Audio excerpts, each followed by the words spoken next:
이스라엘은 블레셋과 전쟁하기 위해서 에벤에셀이라는 곳에 진을 칩니다. 그리고 블레셋 사람들은 이스라엘과 전쟁하기 위해 아벡이라는 곳에 진을 칩니다. 아벡이라는 땅은 여호수아가 가나안 땅을 정복했을 당시 가나안 원주민이 살던 땅을 정복했던 땅이었습니다. 정확히 언제인지는 모르겠는데 블레셋 사람들이 이스라엘 땅이었던 그 아벡 진영까지 들어와서 그 땅을 빼앗았던 것으로 보입니다. 그렇게 이제 전쟁을 벌이기 위해 이스라엘과 블레셋이 양 진영에서 서로 대치를 하고 있다가 전쟁을 벌입니다. 그렇게 해서 1차전이 벌어져요. 전쟁의 결과는 이스라엘의 참패였습니다. 이스라엘과 블레셋 1차전에서 이스라엘은 무려 4,000명가량이나 죽게 됩니다. 그리고 이제 전쟁에서 패배했기 때문에 이스라엘 장로들이 한 자리에 모여서 회의를 해요. 그리고 어떻게 하면 이 전쟁을 이길 수 있을까? 블레셋을 몰아낼 수 있을까? 라고 이렇게 회의를 하게 됩니다. 그게 4장 3절 4절에 나와 있습니다. 백성이 진영으로 돌아오매 이스라엘 장로들이 이르되 여호와께서 어찌하여 우리에게 오늘 블레셋 사람들 앞에서 패하게 하셨는고 여호와의 언약궤를 실로에서 우리에게로 가져다가 우리 중에 있게 하여 그것으로 우리를 우리 원수들의 손에서 구원하게 하자 하니 이에 백성이 실로의 사람을 보내어 그룹 사이에 계신 만군의 여호와의 언약궤를 거기서 가져왔고 엘리의 두 아들 홈니와 비느하스는 하나님의 언약궤와 함께 거기 있었더라. 이스라엘 장로들은 이 첫 번째 문제가 뭐냐? 전쟁에서 왜 졌는지를 몰라요. 이것도 아주 심각한 문제예요. 그런데 이 장로들이 머리를 맞대고 고민한 끝에 어떤 결과를 도출하죠? 이 전쟁에 이기기 위해선 언약궤를 가져가면 된다라고 이제 생각을 하는 거예요. 이게 근데 터무니없는 생각은 아니에요. 왜냐하면은 과거 이스라엘 역사 속에서 언약궤를 이렇게 대동해서 갔다가 큰 승리를 거뒀던 경험이 있기 때문이죠. 우리가 잘 아는 그 여리고성 전쟁이에요. 6장 2절부터 보면은 여호수아 6장 2절에 여호와께서 여호수아에게 이르시되 보라, 하나님께서 분명히 말씀을 하시는 거예요. 여호수아에게 내가 여리고와 그 왕과 용사들을 내 손에게 넘겨주었으니 너희 모든 군사는 그 성을 둘러 성 주위를 매일 한 번씩 돌되 엿새 동안을 그리하라. 제사장 7은 7 양각 나팔을 잡고 언약궤 앞에서 나아갈 것이며 7째 날에는 그 성을 7번 돌며 그 제사장들은 나팔을 불 것이며 제사장들이 양각 나팔을 길게 불어 그 나팔 소리가 너희에게 들릴 때에는 백성은 다 큰 소리로 외쳐 부를 것이라. 그리하면 그 성벽이 무너져 내리니 백성은 각기 앞으로 올라갈지니라 하시매 눈의 아들 여호수아가 제사장들을 불러 그들에게 이르되 하고 하나님께서 여호수아에게 말씀하신 것을 그대로 전하고 그대로 순종을 해요. 그 전쟁의 결과가 어땠어요?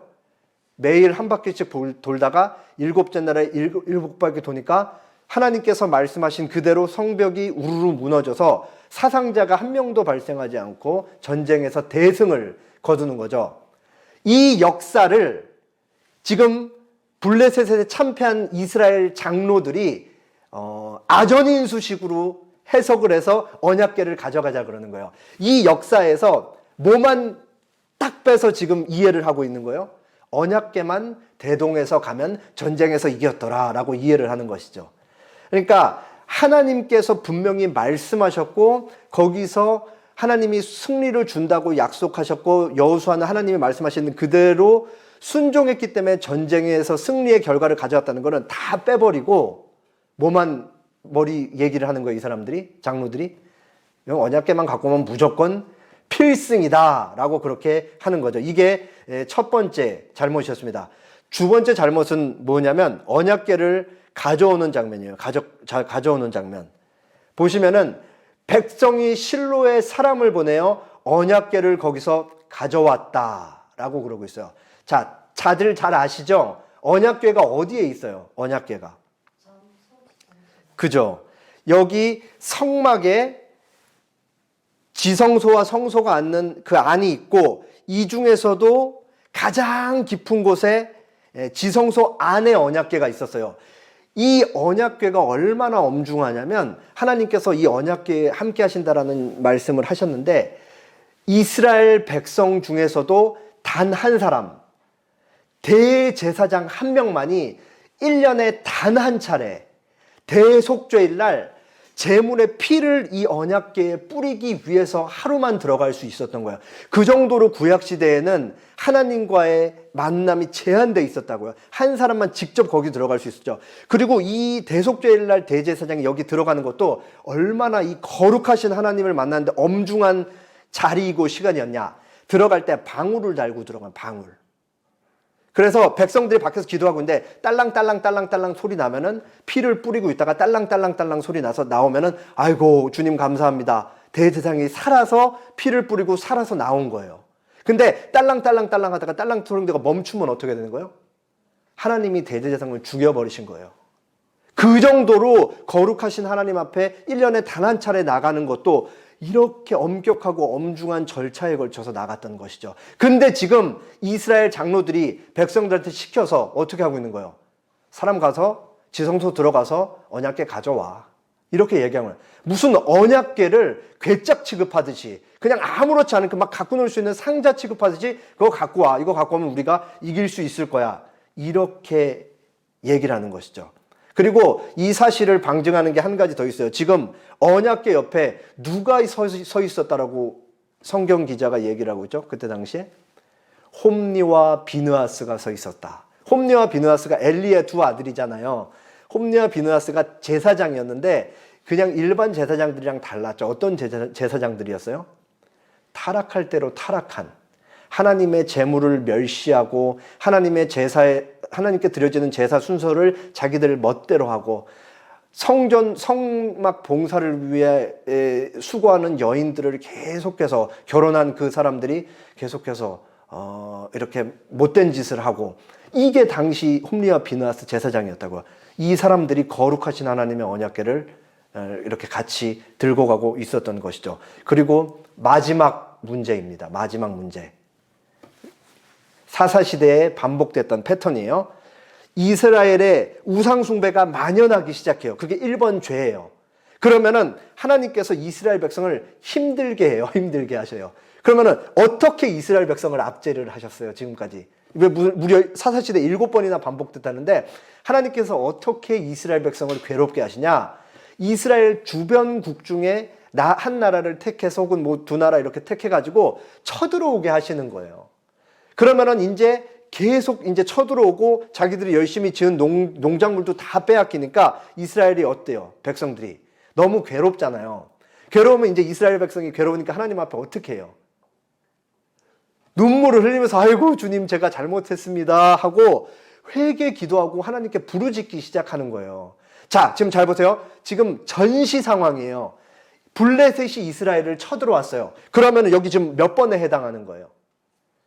2번에 해당하는 거예요. 하나님이 블레셋이라는 이스라엘 주변국을 들어서 이스라엘을 혼내키는 회초리로 사용을 하시는 거죠. 그러면은 여기서 이스라엘이 마땅히 보여야 하는 반응, 시급한 반응은 뭐예요? 하나님 저희가 잘못했습니다. 저희가 하나님께서 너무 미워하시는 그 온갖 죄악에 빠져 살았군요 하고 하나님과 관계 회복을 위해서 돌이키는 게 시급한 문제예요. 근데 여기서 사람들의 머릿속에서 나온 게 뭐예요? 언약궤 들고 가면 된다. 하나님과의 관계를 회복하는 것 없이 언약궤만 들고 가면 우리는 무조건 승리한다. 그렇게 얘기를 했던 거죠. 지금 장로들의 머릿속에서 나온 이 언약궤를 가져가자는 생각이 이렇게 심각한 그들의 영적 상태를 잘 보여주는 방증인 것이죠. 그리고 장로들은 어떤 사람들이에요? 오늘날 우리도 그냥 이거 성경을 근거로 해서 장로들을 세우는 건데 어린 사람들이 보통 장로하는 게 이제 나이가 좀 있는 분들이 다 장로를 하는 거잖아요.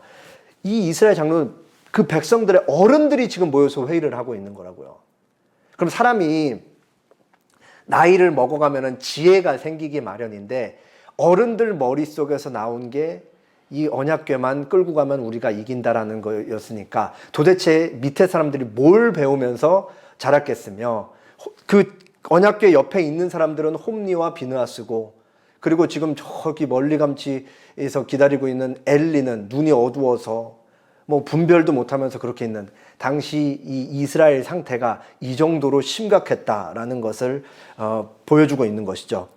어찌됐든 이제 언약궤를 꺼내 와서 언약궤를 가지고 전장으로 이렇게 가요.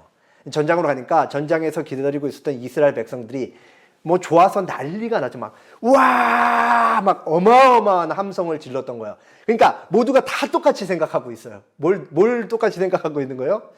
이 언약궤 왔으니까 2차전은 우리가 무조건 승리한다, 이 생각을 다들 갖고 있는 거예요. 그러니까 좋아서 막 와 소리를 지르고 있는 거죠. 이 소리를 블레셋 사람들이 상대방 자기 진영에 있다가 이걸 듣는 거예요. 그러면서 바들바들 떨기 시작하면서 막 얘기를 하죠. 2번이나 반복해요. 두려워하면서 우리에게 화로라, 화로다, 우리에게 화로다. 그러면서 언약궤가 들어왔고 이스라엘을 지키시는 신들이, 이제 그 다신 사회라고 이해를 했으니까 이 사람들은 신들이 들어왔다. 그러면은 사실 상식적으로 생각하면 바들바들 떨면은 어떤, 이 사람들의 행동이 어때야지 맞아요? 도망가거나 해야 되는데 신기하게도 도망가지 않습니다. 전열을 가다듬고 마음을 다잡고 우리가 대장부같이 싸우자 해서 2차전이 붙어요. 2차전 결과가 어땠을까요? 우리가 같이 읽었는데 이스라엘 대패합니다. 대패. 1차전에선 4,000명, 2차전에선 3만 명이 죽습니다. 그리고 이 2차전에서 엘리의 두 아들인 홈리와 비느하스가 전사합니다. 이 전쟁 결과를 엘리에게 고하기 위해서 전쟁에서 살아남은 한 사람이 열심히 엘리에게 달려가서 얘기를 하죠. 그래서 이제 이 사람이 엘리에게 얘기를 합니다. 이스라엘은 블레셋 사람들 앞에서 도망하였고, 백성 중에는 큰 살육이 있었고, 홈리와 비느하스는 죽었고, 하나님의 언약궤는 뺏겼습니다. 그러니까 이 비보를 들은 엘리에가 이렇게 반응을 합니다. 18절이에요. 하나님의 궤를 말할 때에 엘리가 자기 의자에서 뒤로 넘어져 문 곁에서 목이 부러져 죽었으니 나이가 많고 비대한 까닭이라. 그가 이스라엘의 사사가 된 지 40년이었더라. 엘리가 아주 비참한 죽음을 맞이하죠. 참 안타까운 상황인 거죠. 왜냐? 엘리가 대제사장인데 장로들이 이 사람 보내서 언약궤 빼갈 때 엘리가 이 사실을 알고 있었다라는 거잖아요. 그리고 그거 이제 그렇게 해라라고 허락도 한 것이고, 그 언약궤를 가져간 순간부터 엘리 머릿속에는 이 언약궤에만 모든 신경이 집중되어 있었나 봐요. 나이가 이제 98세인데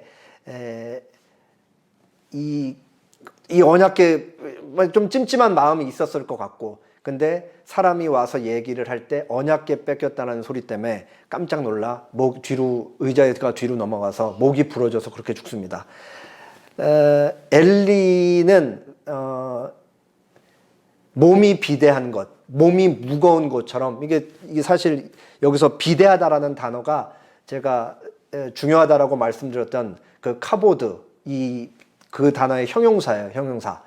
영광이라는 의미도 있고 무겁다라는 의미도 있고 그런 의미입니다. 그러니까 엘리는 하나님보다 자기 아들들을 더 무겁게 여기고, 그 아들들을 더 하나님보다 무겁게 여겼기 때문에 아들들의 죄를 방종하면서 살고, 아들들이 가져오는 구운 잘못된 제사 고기로 점점점 자기 배를 불리면서 이렇게 비대해졌던 거죠. 다 같은 단어예요. 그렇게 해서 하나님의 영광을 취해서 자기들의 영광을 취하면서 살았던 그 엘리와 그 엘리 자식들인 거죠. 그리고 하나님께서 먼저는 하나님의 선지자를 통해, 그리고 두 번째로는 사무엘을 통해 말씀하신 그대로 엘리와 엘리의 두 아들은 심판을 받아서 전쟁에서 죽고, 엘리도 아주 불행한 비참한 죽음을 그렇게 맞이합니다. 그렇게 이제 엘리와 엘리 아들들의 그 시대는 끝이 나는 거예요. 그리고 이제 하나님께서 지금까지 준비시킨 한 여인의 기도로 준비시키고 그렇게 태어나고 어렸을 때부터 성소에서 구별되어 자란 사무엘이 이제 이스라엘 전면에 등장하기 시작한 적. 이제는 하나님께서 새 시대를 열어가시는 것이죠. 오늘 본문에서 이스라엘 백성들은 아주 치명적인 문제점을 드러냈습니다. 하나님을 도구처럼 이용하려 든 것이 이스라엘의 치명적인 문제였죠. 그러면은 도대체 이 이스라엘 백성들, 하나님의 사람들은 도대체 왜 하나님을 도구처럼 이용을 하려고 그랬을까? 근본적인 문제는 뭐였을까? 이 사람들은 왜 하나님을 조종하려고 했을까? 라는 질문으로 환원할 수 있을 거예요. 그리고 이 오늘 본문의 사건은 이 이후에도 이스라엘 백성에게 또 나타나는 문제고, 그리고 신약시대 예수님 당시에도 동일하게 반복돼서 나타나는 것을 우리가 성경을 통해 확인할 수 있습니다. 먼저 예레미야 7장 말씀을 좀 볼게요. 7장 1, 2절. 여호와께로부터 예레미야에게 말씀이 임하니라. 이르시되 너는 여호와의 집 문에 서서 이 말을 선포하여 이르기를 여호와께 예배하러 이 문으로 들어가는 유다 사람들아, 여호와의 말씀을 들으라. 하나님께서 예레미야에게 말씀을 주시는데 누구를 대상으로 말씀을 주시냐면 성전에 들락날락하면서 예배 드리러 오는 하나님의 백성들에게 말씀을 주시는 거예요. 뭐라고 말씀하시는지 보세요. 만군의 여호와의 이스라엘의 하나님께서 이렇게 말씀하시되 너희 길과 행위를 바르게 하라. 그리하면 내가 너희로 이곳에 살게 하리라. 예배 드리러 오고 제물을 가지고 제사 드리러 오는 사람들에게 너희의 길과 행동, 삶 속에서 삶을 똑바로 살아야 된다. 그러면 너희가 이 성전에서 살 수 있을 것이다 라고 얘기하면서 하나님이 너희는 이것이 여호와의 성전이라 여호와의 성전이라 여호와의 성전이라 하는 거짓말을 믿지 말라. 성전에서 제사만 드리면 다 괜찮다라고 이 거짓말을 믿지 말아라. 이렇게 일침을 놓으시는 거예요. 그러면서 다시 또 반복하시죠. 너희가 만일 길과 행위를 참으로 바르게 하여, 길과 행위를 참으로 바르게 하는 게 이제 이웃들에게 그대로 고스란히 미친다라는 걸 얘기하세요. 이웃들 사이에 정의를 행하며 이방인과 고아와 과부를 압제하지 아니하며 무죄한 자의 피를 이곳에 흘리지 아니하며 다른 신들의 뒤를 따라 화를 자초하지 아니하면 너희는 여기서 영원 묵은토록 살겠다. 뒤집어서 읽으면 무슨 말이에요? 매 순간 사회의 가장 약한 사람들인 이방인과 고아와 과부를 압제하면서 아무런 죄 없는 사람들을 피를 흘리게 하는 그 일들을 자행하면서 하나님께 제사를 드리러 오고 여호와의 성전이다, 여호와의 성전이다, 여호와의 성전이다. 우리는 괜찮다, 괜찮다, 괜찮다. 이렇게 얘기하면서 살고 있었다라고 하나님께서 그렇게 당시 이스라엘 백성들, 하나님의 백성들의 죄를 고발하는 것이죠. 그리고 또 반복이 돼요. 8절, 보라, 너희가 무익한 거짓말을 의존하는도다. 그리고 그 무익한 거짓말이 뭔지 이제 나오죠. 너희가 도둑질하며 살인하며 간음하며 거짓 맹세하며 바알에게 분향하며 너희가 알지 못하는 다른 신들을 따르면서 내 이름으로 일컬음을 받는 이 집에 들어와서 내 앞에 서서 말하기를 우리가 구원을 얻었다. 그러면서 하나님이 이렇게 얘기를 하시는 거죠. 그러니까 보통 이제 이 전에 보여드렸던 말씀 생각하면 사회에서 어쨌든 모든 불이익은 가장 약한 사람들이, 가장 가난한 사람들이 받는 거예요. 사실 우리나라도 지금 그 외국인 노동자들 엄청 많이 들어왔잖아요. 보통은 이제 그 우리나라 사람들이 이제 힘든 일 많이 안 하려고 하고 외국인 노동자들이 인건비가 싸니까 사용하는 것도 맞지만 사실 그 사람들이 얼마나 노동력을 착취를 심하게 당해요. 불법 체류자로 들어온 사람들이 있으면은 그 고용한 사람이 그 불법 체류자라는 약점 이용해서 돈도 몇 년치 안 줘버리고 이런 악한 일들 다 저지르잖아요. 이거는 과거 역사나 전 세계 다 똑같아요. 사회적 최약자들이 어쨌든 이 먹이 사슬에서 가장 밑에 있으니까 가장 많은 피해를 받을 수밖에 없는 거예요. 돈 많은 사람들은 피해를 안 받고 계속 돈을 더 모을 수가 있고, 약한 사람들은 계속 그 돈이 뜯길 수밖에 없는 거죠. 그래서 하나님이 계속 얘기하는 거야. 사회적 약자를 너희가 보호해야 된다. 너희는 하나님의 백성들이기 때문에. 근데 이스라엘 백성들이 그거 안 하는 거예요. 현실 속에서 하나님의 정의는 온데간데 없고, 사람들 계속해서 착취하면서 약한 사람들에게 살인을 저지르고 그들 거 도둑질해서 빼앗고 강도짓하고 이렇게 악한 일들을 저지르고 있으면서도 뭐라 그러냐? 거짓말에 의존을 하고 있었던 거죠. 그 거짓말은 뭐냐? 하나님의 성전에 들어와서 제사만 드리면서 우리가 구원을 얻었습니다 라고 이렇게 얘기를 하는 거죠. 같은 얘기예요. 하나님이 뭐라 그래요? 이들의 행태를 보고 가증하다, 역겹다, 하나님께서 이렇게 얘기를 하시는 거죠. 그러면서 마지막 절에 내 이름으로 일컬음을 받는 이 집이 너희 눈에는 도둑의 소굴로 보이느냐? 보라, 나 곧 내가 그것을 보았노라. 여기서 도둑의 소굴은 뭐 그냥 악한 사람들이 성전에 모여 있다, 뭐 이런 정도의 의미가 아니고, 제가 이제 더 깊은 의미가 있다라고 누가복음 때 말씀을 드렸었습니다.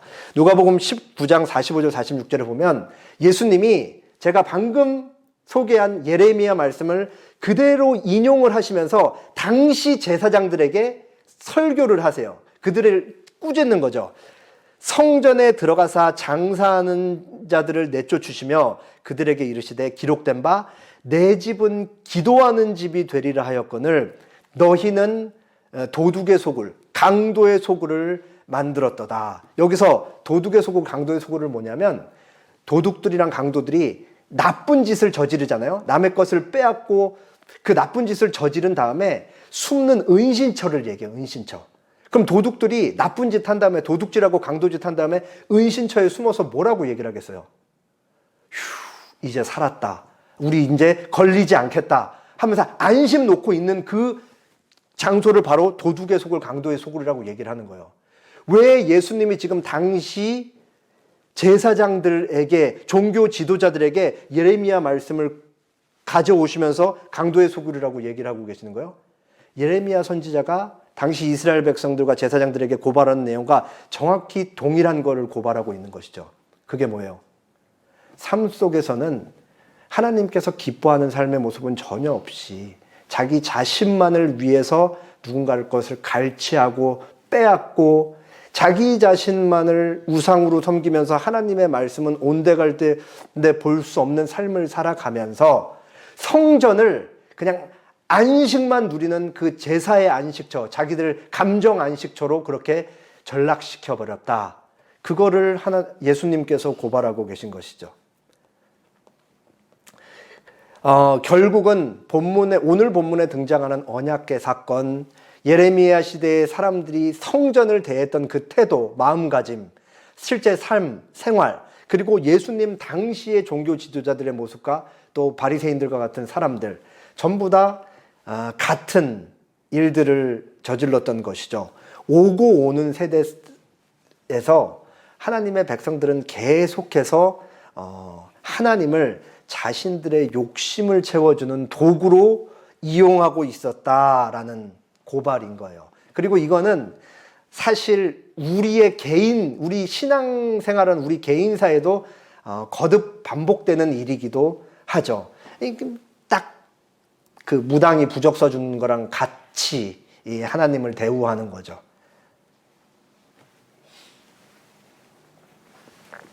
보통 사람들이 점집을 찾아가서 이번 연도 운세가 어떻게 됩니까? 물어보고 이제 그 무속인이 얘기를 해주면은 부적 이렇게 해서 돈을 주고 부적을 쓰잖아요. 그러면은 그 이면에 사람들의 심리가 뭐예요? 자기한테 일어날 부정적인 나쁜 일을 막고 자기가 하고 싶은 좋은 일을 돈을 주고 사는 거잖아요. 돈을 주고 초월적인 능력을 산다고요. 그게 결국은 뭐냐? 내가 원하는 대로 그 초월적인 능력을 조종하고 싶다. 하나님 조종하고 싶다라는 거잖아요. 그 인간의 이게 본심인 거죠. 본심. 그러니까 그 죄악된 본성. 제가 아주 흥미롭게 본 영화예요. 불신지옥이라는 우리나라 영화인데 아주 그냥 종교적인 영화예요. 개신교도 나오고 잘 이상하게 나오지만, 그리고 뭐 무속인도 나오고 뭐 다양한 그 종교가 좀 나오는데, 이제 이 위쪽 사진을 보면은 이제 여자 주인공인데 귀신에 들려요. 그러니까 우리 식으로 얘기하면 귀신에 들린 거고, 우리가 그 세속적으로 흔히 얘기하는 이제 신이 임하는 거죠. 근데 보면은 이제 이 앞에 무릎을 꿇고 있는 사람 중에 제가 동그라미 친 여자, 이제 제가 영화가 정확히는 기억이 안 나는데 아마 비슷할 거예요. 이 여자가 이렇게 하혈을 계속했던 기억이 있어요. 그래서 이제 병원에서도 이게 이제 손을 놔서 이제는 고칠 수 없다. 그런데 이 같은 사는 아파트에 신이 임해갖고 용한 능력이 있다는 걸 알게 돼서 이제 여기 사람들이 다 와서 무릎을 꿇고 있는 거예요. 그리고 이 하혈하는 여자가 무릎 꿇고 막 싹싹 빌면서 나 지금 이거 병원에서 못 고치는데 나 좀 고쳐주라고. 그러니까 이 신이 임한 여자 주인공이 이렇게 손을 얹었나 해서 고쳐줘갖고 이 하혈이 멈췄던 기억이 있어요. 그러니까 막 너무 좋아해서 막 싹싹 빌고 감사합니다, 감사합니다. 그렇게 했어요. 그리고 시간이 어느 정도 지나는데 이제 몸에서 피가 다시 나기 시작하는 거예요. 그럼 어떻게 했겠어요? 당연히 또 찾아갔겠죠. 이 신이 임한 주인공을. 근데 이번엔 안 고쳐주는 거예요. 그러니까 처음에 이 병고쳐 봤던 이 여자가 그 신이 임한 이 주인공한테 어떻게 했을 것 같아요? 처음에 병 고쳐주기 전에는 싹싹 빌고 무릎 꿇고 울면서 그 다음에 고침받아서 너무 고맙다고 막 진짜 마치 이 신을 대하는 것처럼 그렇게 하다가 두 번째 병 안 고쳐주니까 갑자기 돌변했고 멱살 잡고 빨리 내 병 고쳐내라고. 아주 인간이 그 초월자를 갖는 그 태도를 저는 날카롭게 비판하고 있는 그 지점이라고 생각을 하거든요. 그러니까 우리가 하나님을 기계적으로 대하기 시작하면 딱 이런 모습으로 전락을 할 수가 있는 거예요. 내가 원하는 거 이루어내라 라는 식으로 하나님을 대할 수가 있다라는 것을 우리가 알 수 있죠. 어쨌든 인간의 죄성은 어떻게 해서든 내가 원하는 거를 받아내기 위해 하나님을 도구화해서 하나님을 조종하려 들려는 습성이 우리에게 있다라는 것을 우리가 알 수가 있습니다. 근데 오늘 본문에서 놀라운 사실은 하나님께서 자기 백성들에게 그걸 허락하지 않는다라는 것입니다. 하나님께서는 자기 백성이 자기를 기계처럼 대하는 것을 가만히 보고만 계시지 않습니다. 오늘 본문 마지막 이제 비느하스의 부인이자 엘리의 며느리인 그녀가 아이를 출생하면서 죽는 장면이에요. 그의 며느리인 비느하스의 아내가 임신하여 해산 때가 가까웠더니 하나님의 궤를 빼앗긴 것과 그의 아버지와 남편이 죽은 소식을 듣고 갑자기 아파서 몸을 굽으려 해산하고 죽어갈 때에 곁에 서 있던 여인들이 그에게 이르되 두려워하지 말라. 네가 아들을 낳았다 하되 그가 대답하지도 아니하며 관념하지도 아니하고 이르기를 영광이 이스라엘에서 떠났다 하고 아이 이름을 이가봇이라 하였으니 하나님의 궤가 빼앗겼고 그의 시아버지와 남편이 죽었기 때문이며. 22절은 같이 읽을까요? 또 이르기를 하나님의 궤를 빼앗겼으므로 영광이 이스라엘에서 떠났다 하였더라. 엘리의 며느리이자 비느하스의 아내가 이제 해산할 때 비보를 들어요. 엘리가 들었던 것과 동일한 비보를 듣죠. 자기 남편이 죽고 시아버지가 죽고 엘리가 들었던 것보다는 이제 시아버지 죽었던 내용이 추가되긴 하지만 언약궤가 빼앗겼다. 그리고 이제 그때가 마침 이제 아이가 나올 때였는데 아이가 나오고 있는데도 그 옆에서 돕는 산파들이 이제 아이가 태어났다는데 기쁨이 전혀 없는 거예요.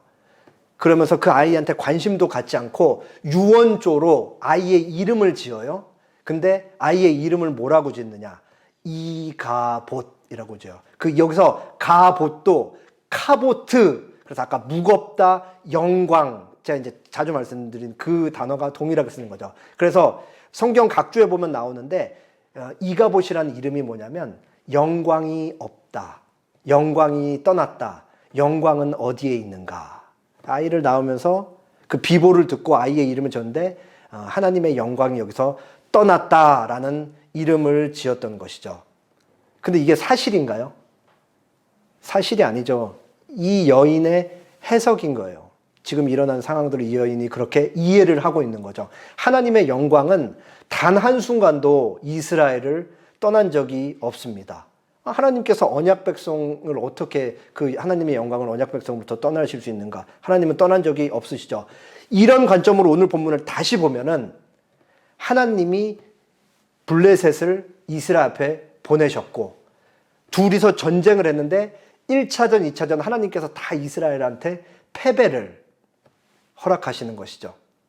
거기서 왜 하나님이 패배를 허락하시는 거예요? 이 백성들이 하나님을 언약 괴짝 이렇게 들고 와서 부적처럼 사용하는 것을 하나님께서 가만히 보고 계실 수가 없는 거예요. 이 전쟁에서 패배하는 과정을 통해서 하나님이 그 백성들에게 뭔가를 알게 중요한 교훈을 가르치시는 거예요. 그게 뭐냐면 나는 기계적인 하나님, 너희가 나를 사용해 먹을 수 있는 카드 결제자와 같은 하나님이 아니고 나는 너희를 일거수일투족을 다 섭리로 다스리는 주권자이다 라는 것을 가르치기 위해 그 백성들에게 패배를 안겨주시는 거죠. 이사야 45장 7절에 나는 빛도 짓고 어둠도 창조하며 나는 평안도 짓고 환난도 창조하나니 나는 여호와라 이 모든 일들을 행하는 자니라 하였노라. 우리의 왕이시자 하나님은 하늘에 있는 빛도 지으신 분이시고 어둠도 만드신 분이시고 우리에게 평안도 주실 수 있는 분이시고 우리에게 환난까지도 허락하실 수 있는 분이다 라고 그렇게 하나님이 자신을 소개하십니다. 우리의 인생은 오로지 하나님의 주권 안에 있는 거예요. 그러니까 오늘 본문을 통해 하나님이 우리에게 가르치시는 게 뭐냐? 하나님은 조종의 대상이 될 수 없고 하나님 우리의 절대 주권자이시다라는 것을 말씀하고 계시는 것이죠. 그래서 하나님께서 우리에게 원하시는 것은 기계적인 반응이나 하나님을 기계적으로 대하는 것이 아니라 하나님께서 우리에게 원하시는 것은 언제나 한 가지입니다. 자발적인 사랑, 자발적인 사랑. 부활하신 예수님께서 베드로를 찾아가셔서 물었던 세 가지 동일한 질문이잖아요. 네가 나를 사랑하느냐? 하나님께서 인류 역사를 통해 계속해서 우리에게 요구하시는 건 한 가지예요. 우리의 사랑인 거죠. 그럼에도 불구하고 이스라엘 백성들은 끊임없이 하나님께 등을 돌립니다. 근데 하나님은 이 백성들이 등을 돌리는 횟수만큼 계속해서 이 백성들을 찾아가시는 것이죠. 그리고 그들에게 나만이 너희의 유일한 하나님이고 너희의 주권자다. 그리고 너희가 갖는 모든 문제의 답을 줄 수 있는 건 나밖에 없다라는 것을 그렇게 알리십니다. 그리고 하나님은 무엇을 가장 기뻐하시는지 이렇게 말씀하십니다. 호세아 6장 6절 나는 인애를 원하고 제사를 원하지 아니하며 번제보다 하나님 아는 것을 원한다. 여기서 인애라는 단어, 하나님께서 제사 말고 너희가 나를 사랑하는 것을 원한다 할 때 여기에 인애가 바로 헤세드 그 단어입니다. 지고지순한 지속적으로 이어지는 꾸준한 사랑. 하나님께서 우리에게 원하는 건 한 가지. 너희의 지속적인 사랑을 나는 원한다. 그렇게 하나님께서 신구약 수천 년 역사를 통해 자기 백성들에게 계속 말씀을 하시는 것이죠. 내가 너희에게 원하는 것은 사랑이다. 나에게 향해야 할 사랑이 다른 것들에게 가는 것을 나는 참아보지 못하겠다. 나는 질투하는 하나님이다. 그러면서 하나님이 그 백성들을 끊임없이 등을 돌리는 백성들에게 계속 구애를 하는 거예요. 제발 나만 바라봐라. 어떤 책 제목이었든지 제가 제목을 봤는데 구걸하시는 하나님, 그 백성들에게 이런 책 제목을 제가 본 적이 있습니다. 그렇게 하나님께서 그 백성들을 계속 찾아가셔서 구애를 하시는 것이죠. 우리는 살아가면서 자주 하나님을 기계처럼 대하는 잘못을 범할 수 있습니다. 그럼에도 하나님은 우리에게 계속 찾아오시면서 깊은 사귐을 갖자고 그렇게 우리를 찾아오십니다. 그리고 하나님께서는 우리를 향한 하나님의 주권을 결코 포기하지 않으실 것이고 우리를 향한 하나님의 사랑을 결코 포기하지 않을 것이며 하나님께서 우리가 마땅히 하나님께 드려야 할 사랑까지도 포기하지 않으실 것입니다. 마지막으로 소위르문답 1문을 보고 설교를 마치겠습니다. 사람의 제일 되는, 으뜸되는 목적은 무엇입니까? 사람은 왜 창조되었냐? 하나님께서 사람을 통해 바라시는 건 무엇이냐? 하나님께서 사람에게 가장 기뻐하는 것은 무엇이냐? 사람의 제일 되는 목적은 하나님을 영화롭게 하고 하나님을 영원토록 즐거워하는 것입니다. 하나님께서 가장 기뻐하는 하나님의 기쁨이 뭐냐? 우리가 하나님을 기뻐하는 것, 우리가 하나님을 사랑하는 그 자체가 하나님이 가장 기뻐하다라고 그렇게 말씀을 하시는 것이죠. 하나님으로부터 떨어지는 어떤 혜택들이 아니라 하나님의 존재 자체만을 기뻐하는 것이 하나님이 우리로부터 받는 사랑과 기쁨이다 라는 것을 확인할 수가 있는 것입니다. 다 함께 기도하겠습니다.